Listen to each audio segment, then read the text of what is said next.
Ghost Rider is one of the coolest anti-heroes ever to grace comic books and even the world of movies. While the mantle of Ghost Rider has been taken up by few people, including Johnny Blaze, Danny Ketch, and Robbie Reyes, one thing has stayed constant across all depictions of the character: Ghost Rider's fiery Hell Cycle. The blazing motorcycle from Hell is one of the most recognizable superhero vehicles, probably only second to the Batmobile. The Hell Cycle has its own set of special abilities that make it the perfect vehicle for the Spirit of Vengeance and its hosts. In this video, we will explore every aspect of Ghost Rider's Hell Cycle, how it's made, why it was made, what its features are, and its unique powers and abilities. Before we go into our explanation, we have a very small request. If you like our content, please support us by subscribing to our channel. This is a small click for you, but for us, it means a lot. Thank you. Let's begin.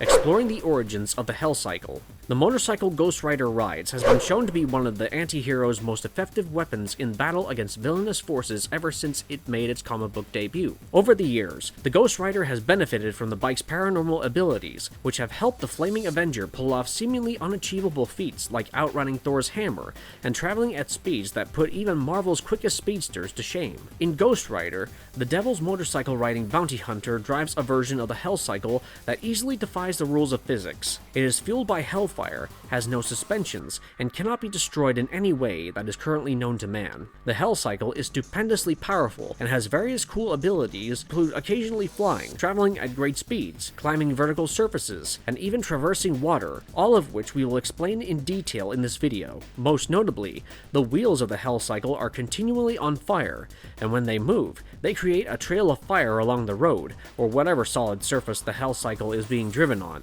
It is thus quite easy to see if the Ghost Rider has popped up somewhere, since there is nothing subtle about the design of the Hell Cycle or the way in which the hellish vehicle manifests itself. With that hefty introduction out of the way, let us move on to the origins of Hell Cycle. The Hell Cycle is unique in the sense that even as a vehicle, it is endowed with special supernatural powers. It is a one-person means of transportation that looks and functions like a typical motorcycle, for the most part that is. Of course, as a Hell Cycle, it has unique qualities that set it apart from regular cycles. The story goes that Mephisto, an archdemon who is frequently referred to as the only genuine Satan, and is the demon with the most power, developed the Hell Cycle, which he then gave to the several human hosts of the Spirits of Vengeance in the present age to aid them in their missions from Earth. Whenever there is evil to be dealt with or a circumstance demands the spirit's attention, the human host changes into the embodiment of the Ghost Rider, and their body accepts a demonic essence. The Hell Cycle then appears right away for the Ghost Rider to use in his quest. The Hell Cycle was obviously built by Mephisto using supernatural techniques and hence has an otherworldly look. Thus, the origins of the Hell Cycle lie in the flames of hell and have a demonic dimension to it. The motorcycle that Dan Ketch rides when the Ghost Rider possesses him has a solid black back, fiery wheels, and the Medallion of Power as a gas cap. His version of the Hell Cycle is an imposing sight, majorly due to the blazing flames that surround the vehicle and the menacing black color, which combined is enough to drive fear in the hearts of any criminal. When Johnny Blaze shot a motorcycle with his Hellfire shotgun, it was imbued with hellfire and changed into a supernatural motorcycle resembling the one Dan Ketch rode. The vehicle, often referred to as Hell Cycle and later as the Heaven Cycle, can be seen in the live-action Ghost Rider movie. As far as the general look of the motorcycle goes, when it is charged with the hellish power, it turns into a sort of skeletal-looking motorcycle to match the transformation that Johnny himself goes through when he calls upon the Spirit of Vengeance. A Harley-Davidson Panhead engine was used in the custom-built model of the motorcycle used in the film. The character Ghost Rider drove a modified Yamaha VMAX in the follow-up film Ghost Rider: Spirit of Vengeance. This created a super cool look for the vehicle.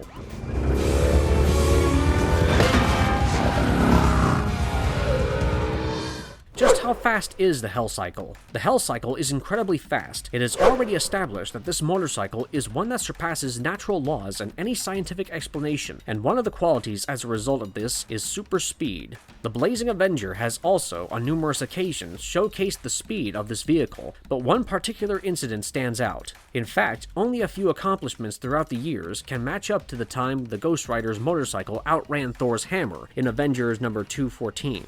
And Thor's hammer can cross a Marvel galaxy in 60 seconds, so yeah, this is a huge deal.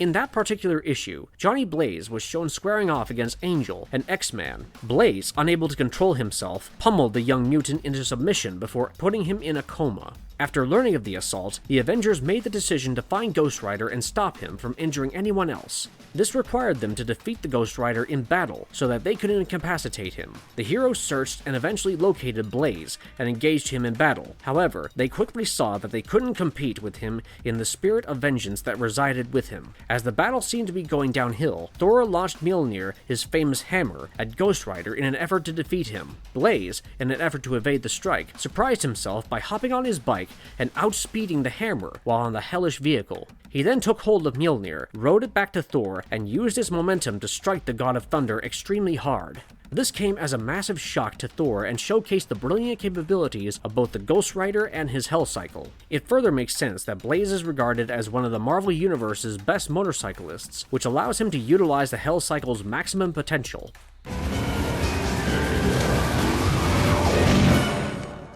Can the Hell Cycle run across water? Regular vehicles meant for road travel are typically not able to run on water. We have reached a stage in human and technological development where there are ample choices of vehicles, slow and fast, if one wants to traverse through water. However, the Hell Cycle is not a technological marvel. It is a vehicle endowed with supernatural abilities. So while there is no cool scientific explanation for why, the Hell Cycle can in fact run across bodies of water. Although while riding on water may seem uninteresting to some, it has been shown to be quite practical in time-sensitive circumstances. In fact, throughout his superhero career, Johnny Blaze has utilized this specific power frequently. It's true that driving a flaming motorcycle on water is completely absurd. Nonetheless, we'll give this whole thing a pass since Ghost Rider's motorcycle is powered by an unearthly power, unfathomable by us regular humans.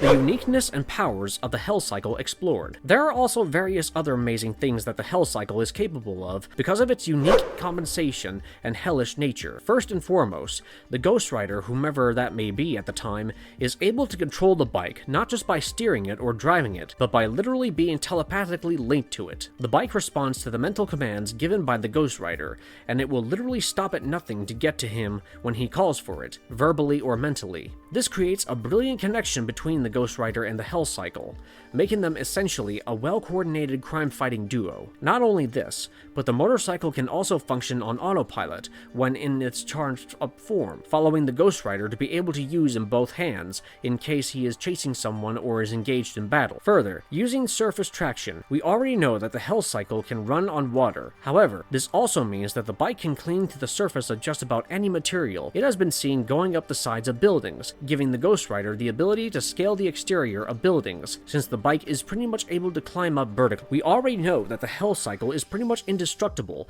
and can endure just about anything. The bike thus cannot be destroyed by any means. However, what is also unique about the Hell Cycle is that in the event that it does get destroyed somehow, it is able to reconstitute itself. For example, when it was blown up by one of the men working for Flag Smasher, Ghost Rider made it reconstitute itself by sheer will. Last but not least, the Hell Cycle can also be used as a battering ram, which is especially handy when it comes to dealing with a bunch of enemies. The front fender of the bike can be lowered and used as a battering ram, plow through the walls, other vehicles, and even people if the need arises.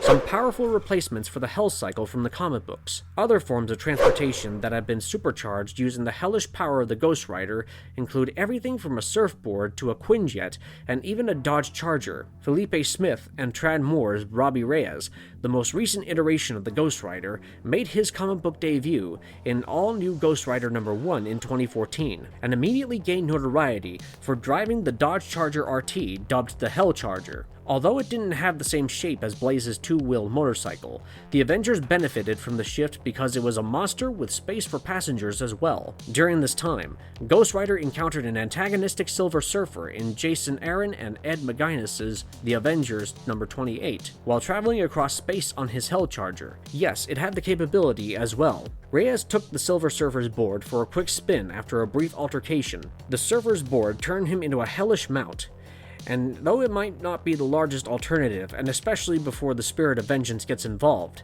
this thing sure packed a cosmic punch. In another instance of a different vehicle, Reyes completely abandoned wheeled vehicles in the first issue of the Avengers/Fantastic Four crossover event Empire, which was written by Al Ewing and illustrated by Valerio Schiti. Instead, Reyes chose to fly in the Avengers Quinjet. The ship received a fairly cool but regrettable temporary Ghost Rider upgrade. Further earlier, in Ghost Rider number 33, writer Jason Aaron and illustrator Tony Moore gave fans a fresh look at the Spirit of Vengeance, as it traced the presence of Ghost Riders throughout the history of the Earth. Readers of this issue were shown a sort of absurd historical montage, featuring Ghost Riders in biplanes gunning down the German Luftwaffe in World War I, riding around hell-powered Sherman tanks in World War II, and even a Hell Driver mowing down diabolical sheriffs in a large devil-rigged truck. The prehistoric Ghost Rider's hell-infused mammoth mount was equally absurd and evil. The Stone Age Ghost Rider made the most of his time period even without combustion engines and rode a woolly mammoth into war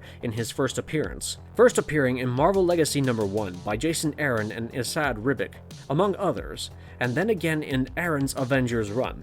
The largest mount yet, though, was seen in Avengers 5 by Jason Aaron, Paco Medina, and Ed McGuinness. This achievement will undoubtedly be difficult to equal, especially for a Ghost Rider as strong as Robbie Reyes. The Avengers were up against a horde of rebel Celestials who had arrived on Earth with the aim of annihilating it. Iron Man deployed his Jaeger-sized Godkiller armor to combat the massive menace, and Ghost Rider assumed control of the dead Celestial's body. What was even more amazing in that situation was that Ghost Rider's abilities weren't hampered by the Celestial's vast size. Reyes actually seemed re-energized by the new car and wondered, just how strong am I? In the near future, readers will undoubtedly enjoy an answer to this query. The Celestial Mount is undoubtedly the most spectacular so far, though it's also likely to prompt even more incredible feats from Marvel's Ghost Rider. Jason Aaron has a genuine love for the character that has motivated him to push the limits of what's possible for Marvel's Ghost Rider beyond what any previous writer imagined. Clearly, the Hell Cycle is more than just a motorcycle for the Blazing Avenger. It is practically a part of the Ghost Rider. It is super cool, and the design just works. It gives the Ghost Rider a modern and almost edgy appearance, which further sets the character apart from traditional superheroes. Would you like to ride the Hell Cycle, if given a chance? If yes, tell us in the comments section below. And if you like our content, don't forget to leave a like and subscribe to us if you haven't already. Have a good one and be safe. Thanks everyone.